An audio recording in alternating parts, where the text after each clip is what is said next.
വൺപ്ലസിൽ നിന്ന് നമുക്ക് ഇന്ത്യയിൽ ലഭ്യമായ രണ്ടാമത്തെ നോട്ട് ഫോണാണ് വൺപ്ലസിൻ്റെ നോട്ട് CE. അതും ഈ നോട്ട് CE എന്ന് പറയുന്ന ഫോൺ കഴിഞ്ഞ വർഷത്തെ വൺപ്ലസ് നോട്ട് ഫോണുമായിട്ട് നോക്കുവാണെങ്കിൽ അതിൽ നിന്നുള്ള ഒരു അപ്ഗ്രേഡ് നമുക്ക് പറയാൻ പറ്റത്തില്ല. അതിന് പകരം അതിനെക്കാട്ടിയും കുറച്ചും കൂടെ പ്രൈസ് കുറഞ്ഞും ഫീച്ചേഴ്സ് കുറേയൊക്കെ വെട്ടി കുറച്ചുമാണ് ഈ ഫോൺ വന്നിരിക്കുന്നത്. ഈ പ്രൈസ് കുറവെന്ന് പറയുമ്പം ഇതിൻ്റെ സ്റ്റാർട്ടിംഗ് പ്രൈസ് ഈ നോട്ട് CE 5G എന്ന് പറയുന്ന ഫോണിൻ്റെ സ്റ്റാർട്ടിംഗ് പ്രൈസ് എന്ന് പറയുന്നത് 23,000 ആണ്. അതും ആ പ്രൈസിന് നമുക്ക് കിട്ടുന്നത് 6GB റാമും 120GB സ്റ്റോറേജുമാണ്. പിന്നെ ഇതിൻ്റെ ടോപ്പ് വേരിയൻറ്റിനകത്ത് 12GB റാമും 256GB സ്റ്റോറേജാണ് വരുന്നത്. അതിൻ്റെ പ്രൈസിങ് 28,000 ആണ്. പക്ഷേ ഇതിൻ്റെ നടുക്ക് വരുന്നൊരു വേരിയൻ്റ് ഉണ്ട്, 8GB റാമും 120GB സ്റ്റോറേജും വരുന്ന വേരിയൻറ്റ്. അതിൻ്റെ പ്രൈസിങ് 25,000 റുപ്പീസാണ്. അതും എനിക്ക് തോന്നുന്നു ഒരുപാട് പേര് ആ വേരിയൻ്റ് ആയിരിക്കും ചിലപ്പോൾ വാങ്ങിക്കാൻ നോക്കുന്നത്. പക്ഷേ നമ്മളിവിടെ റിവ്യൂവിന് ഉപയോഗിച്ചിരിക്കുന്ന വേരിയൻ്റ് എന്ന് പറയുന്നത് ടോപ്പ് വേരിയൻ്റ് ആണ്. അപ്പോൾ ഇതിനകത്ത് 12GB റാമും 256GB സ്റ്റോറേജാണ് വന്നേക്കുന്നത്. അത് ഞാൻ മുമ്പേ ഒരു കാര്യം പറഞ്ഞായിരുന്നു, ഈ നോട്ട് CE എന്ന് പറയുന്ന ഫോണിനകത്ത് കഴിഞ്ഞ വർഷത്തെ നോട്ടുമായിട്ട് കമ്പയർ ചെയ്യുവാണെങ്കിൽ കുറേ ഫീച്ചേഴ്സ് ഒക്കെ കുറച്ചിട്ടുണ്ടെന്ന്. പക്ഷേ ഇവിടെ ഇങ്ങനെ ചെയ്തെങ്കിലും ഈ ഫോണിൻ്റെ യൂസർ എക്സ്പീരിയൻസിനകത്ത് അങ്ങനെ പ്രശ്നങ്ങളൊന്നും തോന്നിയില്ലായിരുന്നു. അതായത് കഴിഞ്ഞ വർഷത്തെ നോട്ടുമായിട്ട് കമ്പയർ ചെയ്യുവാണെങ്കിൽ അങ്ങനെ വലിയൊരു പോരായ്മ ഈ ഫോണിനകത്ത് അങ്ങനെ തോന്നിയില്ലായിരുന്നു. പക്ഷേ എന്നോട്ട് ഈ ഫോണിന് അങ്ങനെ വലിയ പ്രത്യേകതയോ അല്ലെങ്കിൽ കുറച്ചും കൂടെ ബെറ്റർ ആയ ഒരു എക്സ്പീരിയൻസ് കിട്ടിയതുമില്ല. എന്നാലും ഈ നോട്ട് CE എന്ന് പറയുന്ന ഫോൺ ഇപ്പോൾ 2021 ബാക്കിയുള്ള കോമ്പറ്റീഷൻ ഫോണായിട്ട് കമ്പയർ ചെയ്യുവാണെങ്കിൽ നല്ലൊരു ഓപ്ഷൻ തന്നെയാണ്. ഏറ്റവും ബെസ്റ്റ് ഓപ്ഷനാണോ നിങ്ങൾ ചോദിക്കുവാണെങ്കിൽ അങ്ങനെയല്ല, പക്ഷേ നല്ലൊരു ഓപ്ഷനാണ് ഈ നോട്ട് CE 5G എന്ന് പറയുന്ന ഫോൺ. അല്ല, ആദ്യം തന്നെ നമുക്കിതിൻ്റെ ഡിസൈൻ നോക്കുവാണെങ്കിൽ ഇതിൻ്റെ ഡിസൈൻ എന്ന് പറയുന്നത് കഴിഞ്ഞ വർഷത്തെ നോട്ടുമായിട്ട് സാദൃശ്യമുള്ളൊരു ഡിസൈൻ തന്നെയാണ്. അതായത് ഈ ഫോൺ കാണുമ്പോൾ നമുക്കിതൊരു OnePlusൻ്റെ നോട്ട് ഫോണാണെന്ന് തന്നെ തോന്നും. അതിൻ്റെ കാരണം എന്ന് പറഞ്ഞു കഴിഞ്ഞാൽ ഇവിടുത്തെ ഈ ക്യാമറ ലേ ഔട്ടും അതിനൊക്കെ തന്നെ ഇവിടുത്തെ കളർ സ്കീമും ഡിസൈനും അതിനൊക്കെ വന്നേക്കുന്നതാണ്. പക്ഷേ ഇവിടുത്തെ കളർ സ്കീമിൻ്റെ കാര്യം പറയുമ്പം നമ്മളിലുള്ള കളർ എന്ന് പറയുന്നത് ബ്ലൂ വോയിഡ് ആണ്. അപ്പോൾ ഈ ബ്ലൂ വോയിഡ് എന്ന് പറയുന്ന കളറിനകത്ത് ഇവിടെ ശ്രദ്ധിക്കേണ്ട ഒരു കാര്യം എന്ന് വെച്ച് കഴിഞ്ഞാൽ ഇതിൻ്റെ ബാക്ക് ടെക്സ്ചർ എന്ന് പറയുന്നത് മാറ്റ് ഫിനിഷാണ്. അപ്പോൾ ഇങ്ങനെ മാറ്റ് ഫിനിഷ് ആയതുകൊണ്ട് തന്നെ എനിക്ക് ഈ കളർ ഒരുപാട് ഇഷ്ടപ്പെട്ടിട്ടുണ്ട്. പക്ഷേ നിങ്ങൾ ഈ ഫോണിൻ്റെ തന്നെ വേറെ 2 കളറുണ്ട്, അതിന് പോവുകയാണെങ്കിൽ അതായത് ചാക്കോൾ ഇങ്ക് എന്ന് പറഞ്ഞൊരു കളറും പിന്നെ നമുക്ക് സിൽവർ റേ എന്ന് പറഞ്ഞൊരു കളറും വരുന്നുണ്ട്. അപ്പോൾ ആ 2 കളറിന് പോവുകയാണെങ്കിൽ ഇവിടെ നമുക്ക് മാറ്റ് ഫിനിഷ് വരാൻ ഗ്ലോസ് ഫിനിഷ് ആയിരിക്കും വരുന്നത്. അതും ഇവിടെ ഗ്ലോസ് ഫിനിഷ് വരുമ്പം ചിലപ്പോൾ അതൊരു വലിയ പോരായ്മയായിട്ട് തോന്നാം. കാരണം ഈ ബാക്ക് പോർഷൻ ഇത് ഗ്ലാസ് അല്ല, അതിന് ഒരു പ്ലാസ്റ്റിക് ആണ്. അപ്പോൾ ഇത് നമ്മൾ കഴിഞ്ഞ വർഷത്തെ നോഡുമായിട്ട് കമ്പയർ ചെയ്യുവാണെങ്കിൽ മാറ്റമുള്ളൊരു കാര്യമാണ്. കാരണം കഴിഞ്ഞ വർഷത്തെ നോഡിനകത്ത് ബാക്ക് പോർഷൻ ഗ്ലാസ് ആയിരുന്നു. അപ്പോൾ അതിനകത്തൊരു മാറ്റം വന്നിട്ടുണ്ട്. പക്ഷേ എന്നാലും എനിക്കിവിടുത്തെ ഈ കളറിനകത്ത് അതായത് ഈ മാറ്റ് ഫിനിഷുള്ള കളറിനകത്ത് അങ്ങനെ ഒരു ചീപ്പായിട്ടുള്ള ഫീലൊന്നും തോന്നിയില്ല. പിന്നെ അത് മാത്രമല്ല ഈ ബാക്ക് പോർഷനകത്ത് എവിടെയും ബിൽഡ് ക്വാളിറ്റിക്കകത്ത് ഇഷ്യൂസും കണ്ടതുമില്ല. പിന്നെ അതിലൂടെ തന്നെ ഇവിടുത്തെ ഈ മാറ്റ് ടെക്സ്ചറിനകത്ത് നല്ല ഗ്രിപ്പും കിട്ടുന്നുണ്ട്. അപ്പോൾ നമ്മൾ ഫോൺ കൈ പിടിക്കുമ്പോൾ തന്നെ കയ്യിൽ നിന്ന് തെന്നിപ്പോണ പ്രശ്നമൊന്നും തോന്നിയില്ലായിരുന്നു. പിന്നെ വേറെ കാര്യം ശ്രദ്ധിക്കേണ്ടതെന്ന് വെച്ച് കഴിഞ്ഞാൽ ഈ ഫോണിൻ്റെ വെയിറ്റും കുറവാണ്, 170 ഗ്രാംസേ ഉള്ളൂ. പിന്നെ കനം നോക്കുവാണെങ്കിൽ തന്നെ 7.9 mm തിക്നെസ്സേ ഉള്ളൂ. അപ്പോൾ അതുകൊണ്ട് നമ്മളിത് ഉപയോഗിക്കുന്ന സമയത്ത് നല്ലൊരു ഇൻഹാൻഡ് ഫീൽ തന്നെ ഈ ഫോണിനുണ്ട്. അപ്പോൾ അതൊക്കെ നല്ല കാര്യമാണ്. പക്ഷേ അതിൻ്റെ അർത്ഥം ഈ ഡിസൈൻ പെർഫെക്റ്റ് എന്നല്ല. കാരണം ഈ ഡിസൈനകത്ത് എനിക്ക് 2 കാര്യങ്ങൾ ഇഷ്ടപ്പെട്ടിട്ടില്ല. അപ്പോൾ അതിനകത്ത് ആദ്യമുള്ള കാര്യം എന്ന് പറയുന്നത് ഇതിൻ്റെ സൈഡ് ഫ്രെയിമാണ്. അപ്പോൾ ഇതിൻ്റെ സൈഡ് ഫ്രെയിം പ്ലാസ്റ്റിക് ആണ്. പക്ഷേ ഇത് പ്ലാസ്റ്റിക് ആയതല്ല കുഴപ്പം. അതിന് പകരം ഇത് പ്ലാസ്റ്റിക് ആവുന്നതിൻ്റെ കൂടെ തന്നെ അതിൻ്റെ ഒരു ചീപ്പ് ഫീൽ കൂടെ കിട്ടുന്നുണ്ട്. അതൊരു ലോ ക്വാളിറ്റി പ്ലാസ്റ്റിക്കാണ് നമുക്ക് തോന്നുന്നുണ്ട് കൈ പിടിക്കുമ്പോൾ. അപ്പോൾ അതൊരു പോരായ്മയായിട്ട് എനിക്ക് തോന്നിയിട്ടുണ്ട്. പിന്നെ അത് കഴിഞ്ഞിട്ടുള്ള കാര്യം എന്ന് വെച്ച് കഴിഞ്ഞാൽ രണ്ടാമത്തെ കാര്യം എന്ന് പറഞ്ഞു കഴിഞ്ഞാൽ OnePlus ഫോണുകളിൽ നമുക്ക് സാധാരണ ഒരു മ്യൂട്ട് അൺമ്യൂട്ട് സ്ലൈഡർ കിട്ടുമായിരുന്നു. ഒരു ട്രിപ്പിൾ സ്ലൈഡറാണ്. അത് നമുക്ക് 3 മോഡിൽ സെറ്റ് ചെയ്യാൻ പറ്റുന്നൊരു സ്ലൈഡർ. അപ്പോൾ ആ ഒരു സംഭവം ഈ നോട്ട് CEക്കകത്തില്ല. അപ്പോൾ അത് മാറ്റിയിട്ട് OnePlus ചെയ്ത കാര്യം എന്ന് പറഞ്ഞു കഴിഞ്ഞാൽ ഇവിടെ നമുക്കൊരു ഹെഡ്ഫോൺ ജാക്ക് വന്നിട്ടുണ്ട്. പക്ഷേ ഹെഡ്ഫോൺ ജാക്ക് എന്ന് പറയുമ്പം നമ്മളൊരു വയർഡ് ഹെഡ്ഫോൺ ഉണ്ടെങ്കിൽ അത് ഉപയോഗിക്കാൻ പറ്റും, അല്ലെങ്കിൽ നിങ്ങൾ പുതിയ ഒരെണ്ണം വാങ്ങിക്കേണ്ടി വരും. കാരണം നമുക്ക് ഫോണിൻ്റെ കൂടെ അതായത് ഈ നോട്ട് CEൻ്റെ കൂടെ നമുക്ക് ഹെഡ്ഫോൺ കിട്ടത്തില്ല. അതിൻ്റെ ഒരു നമുക്ക് കിട്ടുന്ന കാര്യങ്ങൾ എന്ന് പറയുന്നത് ഒരു കേസ് കിട്ടുന്നുണ്ട്. അത് അത്യാവശ്യം നല്ലൊരു കേസാണ്. അപ്പോൾ നിങ്ങൾക്ക് കേസ് ഇട്ട് ഉപയോഗിക്കണം താല്പര്യം ഉണ്ടെങ്കിൽ അത് ഉപയോഗിക്കാം. പിന്നെ അത് കഴിഞ്ഞ് നമുക്ക് 30 വാട്ട് ചാർജർ കിട്ടുന്നുണ്ട്. പിന്നെ നമുക്ക് ചാർജിങ് കേബിളും കിട്ടുന്നുണ്ട്. അപ്പോൾ ഇതുകൊണ്ട് തന്നെ നമുക്കിവിടെ ഹെഡ്ഫോൺ ജാക്ക് വന്നത് എനിക്ക് വലിയൊരു ഗുണമായിട്ട് തോന്നിയിട്ടില്ല. കാരണം വെച്ചാൽ ഇപ്പോൾ 2021 നമുക്ക് ബ്ലൂടൂത്ത് ഹെഡ്ഫോൺസിന് നല്ല വില കുറവുണ്ട്. അപ്പോൾ ആ ഒരു സമയം ആയതുകൊണ്ട് തന്നെ ഹെഡ്ഫോൺ ജാക്ക് കിട്ടിയേക്കുന്നതുകൊണ്ട് അങ്ങനെ വലിയൊരു അഡ്വാൻറ്റേജ് ഒന്നും എനിക്ക് തോന്നുന്നില്ല. പക്ഷേ ബാക്കിയുള്ള രീതി നോക്കുവാണെങ്കിൽ ഇതിൻ്റെ ഡിസൈനകത്ത് വേറെ കുഴപ്പങ്ങളൊന്നുമില്ല. കാരണം ഇവിടുത്തെ ബട്ടൺസിനൊക്കെ നല്ല ഫീഡ്ബാക്ക് ഉണ്ട്. അതിൻ്റെ കൂടെ തന്നെ നമുക്ക് ഇവിടെ വന്നേക്കുന്ന പോർട്ട് എന്ന് പറഞ്ഞാൽ USB-C ചാർജിങ് പോർട്ടാണ്. അപ്പോൾ ആ പോർട്ടിനും കംപ്ലൈൻറ്റ് ഒന്നും വരാൻ സാധ്യതയില്ല. അപ്പോൾ അതുകൊണ്ട് തന്നെ അങ്ങനത്തെ രീതിയിലൊന്നും കുഴപ്പങ്ങളുമില്ല. പിന്നെ ഈ ഫോണിൻ്റെ ഡിസൈനകത്ത് ഒരു കാര്യം കൂടെ പറയാനുണ്ട്. അതെന്ന് വെച്ച് കഴിഞ്ഞാൽ ഇവിടുത്തെ ഫ്രണ്ട് ഗ്ലാസ് ഗൊറില്ല ഗ്ലാസ് അല്ല. അപ്പോൾ ഇത് ഗൊറില്ല ഗ്ലാസ് അല്ലാത്തതുകൊണ്ട് നിങ്ങൾ പേടിക്കേണ്ട ആവശ്യമില്ല. കാരണം എന്ന് വെച്ച് കഴിഞ്ഞാൽ നമ്മൾ എപ്പോഴും സ്ക്രീൻ ഗാർഡ് ഒട്ടിച്ച് തന്നെയായിരിക്കും ഫോൺ ഉപയോഗിക്കാൻ സാധ്യത കൂടുതൽ. അപ്പോൾ അങ്ങനെ ചെയ്യുവാണെങ്കിൽ ഈ ഗ്ലാസിനകത്ത് അങ്ങനെ വലിയ പ്രശ്നങ്ങളൊന്നും വരുത്തുമില്ല. അപ്പോൾ ഇതൊക്കെയാണ് ഈ നോട്ട് CEയുടെ ഡിസൈൻ്റെ കാര്യങ്ങൾ എന്ന് പറയുന്നത്. അപ്പോൾ ഈ ഡിസൈൻ കണ്ടു കഴിയുമ്പോൾ ഇതിനകത്ത് വലിയ പ്രത്യേകതയുള്ള ഡിസൈനൊന്നും അല്ല. സാധാരണ നമുക്ക് OnePlusനകത്ത് അങ്ങനെയല്ല. OnePlus ഫോൺസിനകത്ത് എന്തെങ്കിലും ഒരു പ്രത്യേകത കാണും. ഒന്നെങ്കിൽ ഒരു ബാക്ക് പോർഷൻ ഗ്ലാസ് ഉപയോഗിക്കും, അല്ലെങ്കിൽ ഫ്രെയിം മെറ്റൽ ആയിരിക്കും. അപ്പോൾ അങ്ങനെ എന്തെങ്കിലും ഒരു പ്രത്യേകത കാണും. അത് മാത്രമല്ല ആ ഒരു മ്യൂട്ട് അൺമ്യൂട്ട് സ്ലൈഡറൊക്കെ വരുമ്പോഴത്തേക്കും ഒരു വ്യത്യസ്തമായ ഡിസൈനായിട്ട് എപ്പോഴും തോന്നുമായിരുന്നു. പക്ഷേ ഇവിടെ അങ്ങനെ തോന്നുന്നില്ല. അതായത് നമ്മൾ ഈ OnePlusൻ്റെ ലോഗോ ഒക്കെ മാറ്റിയ ഡിസൈൻ നോക്കുവാണെങ്കിൽ ഇതൊരു ഓപ്പോ ഫോണിൻ്റെ ഡിസൈൻ കണക്കൊക്കെ നമുക്ക് തോന്നുന്നു. അപ്പോൾ അങ്ങനത്തെ ഒരു രീതി മാറിയിട്ടുണ്ട് ഈ നോട്ട് CEയുടെ ഡിസൈൻ എന്ന് പറയുന്നത്. പക്ഷേ എന്നാലും ഈ ഡിസൈൻ നമ്മൾ ഉപയോഗിക്കുന്ന സമയത്ത് എന്തെങ്കിലും പ്രശ്നമുണ്ടോ എന്ന് ചോദിച്ചാൽ ഇല്ല. അത് മാത്രമല്ല നമുക്കിത് കയ്യിൽ പിടിക്കുന്ന സമയത്ത് നല്ലൊരു ഫീൽ ഉള്ളതുകൊണ്ട് തന്നെ ആ ഒരു അഡ്വാൻറ്റേജ് ഇതിൻ്റെ ഡിസൈന് കിട്ടുന്നുണ്ട്. ഇനി അടുത്ത് നമ്മൾ ഈ ഫോൺ നോക്കാൻ പോകുന്നത് ഇതിൻ്റെ ഡിസ്പ്ലേ ആണ്. ഇതിൻ്റെ ഡിസ്പ്ലേ എന്ന് പറയുന്നത് ഈ ഫോണിൻ്റെ അത്യാവശ്യം നല്ലൊരു സ്ട്രോങ് പോയിന്റ് ആണ്. കാരണം ഇവിടെ ഉപയോഗിച്ചിരിക്കുന്ന ഡിസ്പ്ലേ ഒരു 6.43 ഇഞ്ച് AMOLED ഫുൾ HD പാനലാണ്. പിന്നെ അതിൻ്റെ കൂടെ തന്നെ നമുക്ക് 90 ഹെർട്സ് റിഫ്രഷ് റേറ്റും കിട്ടുന്നുണ്ട്. അപ്പോൾ ഇതെല്ലാം നമുക്ക് സ്പെസിഫിക്കേഷൻ വെച്ച് പറയുമ്പോൾ നല്ലൊരു കാര്യമായിട്ട് എടുത്ത് പറയാൻ പറ്റുന്ന കാര്യങ്ങളാണ്. പക്ഷേ ഞാൻ ഇതുകൊണ്ടല്ല ഇതിൻ്റെ ഡിസ്പ്ലേ ഒരു നല്ല സ്ട്രോങ് പോയിന്റ് എന്ന് പറഞ്ഞത്. അതിന് പകരം ഈ ഡിസ്പ്ലേയുടെ ക്വാളിറ്റി കൊണ്ട് തന്നെയാണ്. അതായത് നമ്മൾ ഇവിടുത്തെ വ്യൂയിങ് ആംഗിൾസ് നോക്കിക്കഴിഞ്ഞാൽ അത്യാവശ്യം നല്ല വ്യൂയിങ് ആംഗിൾസ് ഉണ്ട്. പിന്നെ കളേഴ്സൊക്കെ നല്ല ഷാർപ്പായിട്ട് തന്നെ നിൽപ്പുണ്ട്. പിന്നെ അതിൻ്റെ കൂടെ തന്നെ എടുത്ത് പറയേണ്ട കാര്യം എന്ന് വെച്ച് കഴിഞ്ഞാൽ ഈ ഡിസ്പ്ലേക്കകത്ത് അങ്ങനെ ഗ്രീൻ ടിൻ്റ് എഫക്റ്റോ അങ്ങനത്തെ കാര്യങ്ങളൊന്നും കണ്ടില്ലായിരുന്നു. പിന്നെ അതിൻ്റെ കൂടെ തന്നെ നമുക്ക് ഇവിടുത്തെ ബ്രൈറ്റ്നസ് ലെവൽ എന്ന് പറഞ്ഞാൽ നല്ലോണം തന്നെ വരുന്നതുകൊണ്ട് തന്നെ നമ്മൾ പുറത്ത് ഉപയോഗിക്കുന്ന ഫോൺ പുറത്തെവിടെയെങ്കിലും വെച്ച് ഉപയോഗിക്കുകയാണെങ്കിൽ തന്നെ നമ്മൾ കണ്ടന്റ് കാണുമ്പോഴോ അല്ലെങ്കിൽ നമ്മൾ എന്തെങ്കിലും വായിക്കുന്ന സമയത്ത് നമുക്ക് ബുദ്ധിമുട്ടൊന്നും വന്നതുമില്ല. അപ്പോൾ ഇതൊക്കെ കൊണ്ട് തന്നെ ഇതിൻ്റെ ഡിസ്പ്ലേ എന്ന് പറയുന്നത് ഈ ഫോണിൻ്റെ ഹൈലൈറ്റ് ആയിട്ട് കാണിക്കേണ്ട ഒരു കാര്യമാണ്. അത് ഇവിടുത്തെ ഹോൾ പഞ്ച് എന്ന് പറയുന്നത് തന്നെ പ്രോപ്പറായിട്ട് ചെയ്തിട്ടുണ്ട്. പിന്നെ ബെസൽസും കുറവായിരുന്നു. പിന്നെ അതിൻ്റെ കൂടെ നമുക്ക് ശ്രദ്ധിക്കേണ്ട കാര്യം എന്ന് വെച്ച് കഴിഞ്ഞാൽ ഇവിടുത്തെ റിഫ്രഷ് റേറ്റ് ഇത്രയും കൂടി നിൽക്കുന്നുണ്ട്. 90 ഹെർട്സിലേക്ക് നിൽക്കുന്നതുകൊണ്ട് തന്നെ നമ്മളിപ്പോൾ സ്വൈപ്പ് ചെയ്യുമ്പോഴൊക്കെ അത്യാവശ്യം സ്മൂത്ത് ആയിട്ടാണ് എല്ലാ കാര്യങ്ങളും വർക്ക് ആവുന്നത്. പക്ഷേ ഈ ഹയർ റിഫ്രഷ് റേറ്റ് പാനലിൻ്റെ കാര്യങ്ങൾ പറയാൻ നേരത്ത് അതിനകത്ത് ഇപ്പോൾ എനിക്ക് തോന്നുന്ന ഏറ്റവും മികച്ച ഫോൺ, പ്രത്യേകിച്ചും ഈ ഒരു ബഡ്ജറ്റിനകത്ത് മികച്ച് നിൽക്കുന്ന ഓപ്ഷൻ എന്ന് പറയുന്നത് റെഡ്മിയുടെ നോട്ട് 10 പ്രോ സീരീസ് തന്നെയാണ്. ആ ഫോണിനകത്ത് നമുക്ക് 120 ഹെർട്സ് റിഫ്രഷ് റേറ്റുള്ള പാനലാണ് വരുന്നത്. അപ്പോൾ അതുകൊണ്ട് തന്നെ അതിന് കുറച്ചും കൂടി ഒരു സ്പീഡുള്ള കാര്യം അറിയാൻ പറ്റുന്നുണ്ട്. കുറച്ചുകൂടെ സ്മൂത്ത് ആണ് സ്ക്രോൾ ചെയ്യുമ്പോഴുള്ള കാര്യങ്ങൾ എന്ന് പറയുന്നത്. അപ്പോൾ ആ ഒരു കാര്യത്തിനകത്ത്, അതായത് ഇങ്ങനത്തെ ഡിസ്പ്ലേക്കകത്ത് ഒരു ഹയർ റിഫ്രഷ് റേറ്റ് വരുന്നത് എന്നും OnePlus ഫോൺസിനകത്ത് ഒരു ഹൈപ്പായിരുന്നു. അപ്പോൾ അങ്ങനത്തെ ഒരു വലിയൊരു ഹൈപ്പ് ഇപ്പോൾ ഈ നോട്ട് സിക്കകത്ത് അവർ കൊടുക്കാൻ പറ്റത്തില്ല. കാരണം ഈ ബഡ്ജറ്റിനകത്ത് ഇതിലും ബെറ്റർ ആയിട്ടുള്ള റിഫ്രഷ് റേറ്റ് വരുന്ന പാനൽസ് ഉണ്ട്. പക്ഷേ എന്നാൽ നമ്മളിവിടുത്തെ യൂസർ എക്സ്പീരിയൻസ് നോക്കുവാണെങ്കിൽ, അതായത് നമ്മളിവിടുത്തെ പെർഫോമൻസും പിന്നെ ദിവസങ്ങളുടെ ഉപയോഗ രീതിയൊക്കെ നോക്കുവാണെങ്കിൽ അതിനകത്തൊക്കെ ഈ ഡിസ്പ്ലേ 90 ഹെർട്സ് ആയതിൻ്റെ ഒരു ഗുണമുണ്ട്. പിന്നെ അതിൻ്റെ കൂടെ തന്നെ ഇവിടുത്തെ പ്രൊസസ്സർ അത്യാവശ്യം നല്ല ഒരെണ്ണമാണ്. മിഡ് റേഞ്ച് പ്രൊസസ്സർ തന്നെയാണ്, പക്ഷേ എന്നാലും നല്ല സ്പീഡുള്ള ഒരെണ്ണം തന്നെയാണ്. ഇത് സ്നാപ്ഡ്രാഗൻ്റെ 750G പ്രൊസസ്സറാണ്. അത് നമ്മൾ നോർമലായിട്ട് ചെയ്യുന്ന കാര്യങ്ങൾ നോക്കുവാണെങ്കിൽ, ഇപ്പോൾ നമ്മൾ ഹോം സ്ക്രീനിൽ കൂടെ ബ്രൗസ് ചെയ്യുന്നത്, അല്ലെങ്കിൽ ഇൻസ്റ്റാഗ്രാമിൽ കൂടെ ബ്രൗസ് ചെയ്യുന്നതോ, ഇപ്പോൾ നമ്മൾ നെറ്റ് ബ്രൗസിങ് ചെയ്യുന്നത്, അല്ലെങ്കിൽ നമ്മൾ അതിനൊക്കെ പുറമെ ഗെയിം കളിക്കുന്ന ഒരു കാര്യം നോക്കുവാണെങ്കിൽ പോലും അതിനകത്തൊക്കെ അങ്ങനെ ഫോൺ സ്ലോ ആവുന്ന കാര്യങ്ങൾ അധികം കാണാൻ പറ്റത്തില്ല. നമ്മളിപ്പോൾ ഫ്രെയിം ഡ്രോപ്സ് എടുക്കുവാണെങ്കിൽ പോലും, ഗെയിമിനകത്ത് ഫ്രെയിം ഡ്രോപ്സ് എടുക്കുവാണെങ്കിൽ പോലും അതൊക്കെ വളരെ കുറവാണ്. അപ്പോൾ അതുകൊണ്ട് തന്നെ ആ ഒരു എക്സ്പീരിയൻസ് നല്ലോണം തന്നെയാണ് കിട്ടുന്നത്. അത് നമ്മൾ ഗെയിം കളിക്കുന്ന സമയത്ത് എടുത്ത് വരേണ്ട ഒരു കാര്യം എന്ന് വെച്ച് കഴിഞ്ഞാൽ ഒരു 20 തൊട്ട് 30 മിനിറ്റ് വരെ നമ്മൾ ഒറ്റ സ്ട്രെച്ച് കളിച്ചാൽ പോലും ഫോൺ ചൂടാവുന്നതും കുറവായിരുന്നു, ഭയങ്കരമായിട്ട് ചൂടാവുന്നില്ലായിരുന്നു. ഇതുകൊണ്ട് തന്നെ എനിക്ക് ഇതിൻ്റെ യൂസർ എക്സ്പീരിയൻസ് നല്ലോണം ഇഷ്ടപ്പെട്ടിട്ടുണ്ട്. അത് ഇവിടുത്തെ ഈ യൂസർ എക്സ്പീരിയൻസ് ഇങ്ങനെ ഈ ഒരു ബഡ്ജറ്റിന് നല്ലോണം വരാനുള്ള കാരണം ഇവിടുത്തെ പ്രൊസസ്സറോ അല്ലെങ്കിൽ ഇവിടുത്തെ ഡിസ്പ്ലേയുടെ 90 ഹെർട്സ് റിഫ്രഷ് റേറ്റ് മാത്രമല്ല, അതിന് പകരം ഇവിടുത്തെ സോഫ്റ്റ്വെയർ ആണ്. അതായത് ആൻഡ്രോയിഡ് 11 ചെയ്തേക്കുന്നത്. പക്ഷേ ഇവിടുത്തെ സ്കിൻ എന്ന് പറയുന്നത് OnePlusൻ്റെ ഓക്സിജൻ OS ആണ്.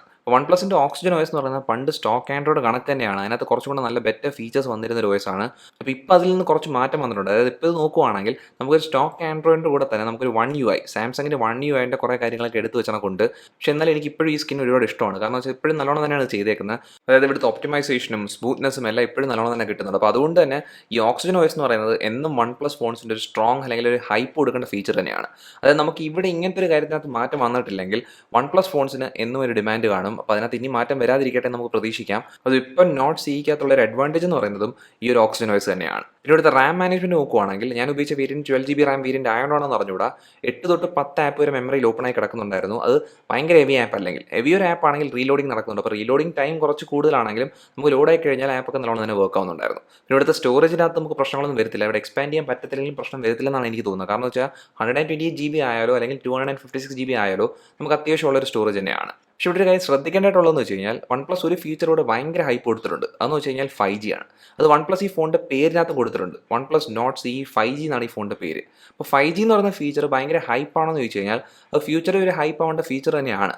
പക്ഷേ നമുക്ക് ഈ നോട്ട് CE എടുക്കുവാണെങ്കിൽ അതിനകത്തുള്ള ഒരു പ്രശ്നമെന്ന് വെച്ച് കഴിഞ്ഞാൽ ഇതിനകത്ത് 5G സപ്പോർട്ട് ഉണ്ടെങ്കിലും നമുക്ക് ഇന്ത്യൻ വേരിയൻറ്റിനകത്ത് ഒരൊറ്റ ബാൻഡ് മാത്രമേ 5G സപ്പോർട്ടുള്ളൂ. അപ്പോൾ നിങ്ങൾ ശ്രദ്ധിച്ചോണം. അപ്പോൾ ഈ ഒരു വേരിയൻറ്റ് എടുക്കുവാണെങ്കിൽ നമുക്ക് ഫ്യൂച്ചറിൽ 5G വന്നാൽ തന്നെ നമുക്ക് ആ കൂടെ കിട്ടുന്ന ഒരു ബാൻഡ് സപ്പോർട്ട് മാത്രമാണ്. അപ്പോൾ അന്നേരം നമുക്ക് സ്പീഡ് കുറവായിരിക്കാം, അല്ലെങ്കിൽ നമുക്ക് 5G എല്ലാ സ്ഥലത്തും കിട്ടണമെന്നില്ല. അപ്പോൾ അങ്ങനത്തെയൊക്കെ പ്രശ്നങ്ങൾ അതിൽ വരാം.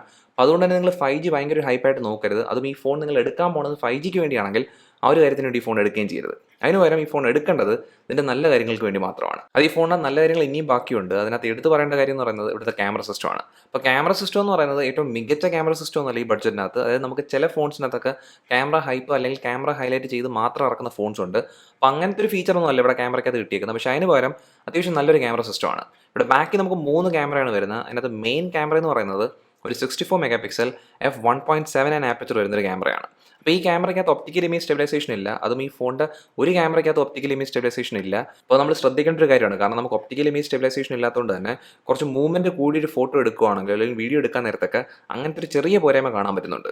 അത് നമുക്ക് ഇവിടുത്തെ രണ്ടാമത്തെ ക്യാമറ എന്ന് പറയുന്നത് ഒരു 8 മെഗാപിക്സൽ അൾട്രാ വൈഡ് ആംഗിൾ ക്യാമറയാണ്. അതിൻ്റെ ഫീൽഡ് ഓഫ് വ്യൂ 119 ഡിഗ്രിയും അതിൻ്റെ ആപ്പച്ചർ f2.25 ആണ്.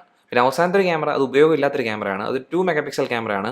അതൊരു മോണോ ക്യാമറയാണ്. അതിൻ്റെ ആപ്പച്ചർ f2.4 ആണ്. അതുപോലെ ഈ മെയിൻ ക്യാമറ വെച്ച് നമ്മൾ ഫോട്ടോ എടുക്കുവാണെങ്കിൽ നമ്മൾ ഏത് ലൈറ്റിങ്ങിൽ എടുത്താലും അത്യാവശ്യം നല്ല ഫോട്ടോസാണ് കിട്ടുന്നത്. പെർഫെക്റ്റ് ലൈറ്റിങ്ങിലാണ് നമ്മൾ ഫോട്ടോ എടുക്കുന്നതെങ്കിൽ നമുക്ക് കളേഴ്സ് എല്ലാം നല്ലോണം എടുത്ത് നിൽക്കുന്ന കളേഴ്സാണ്, കുറച്ച് സാച്ചുറേറ്റഡ് ആയിട്ട് നിൽക്കുന്ന കളേഴ്സാണ്. അപ്പോൾ അത് കാണാൻ നല്ല തന്നെയാണ്. പിന്നെ ഡൈനാമിക് റേഞ്ച് നല്ലോണം കിട്ടുന്നുണ്ട്. അതിൻ്റെ കൂടെ തന്നെ ഷാർപ്നെസ്സിനകത്ത് പ്രശ്നങ്ങളൊന്നും ഇല്ലായിരുന്നു.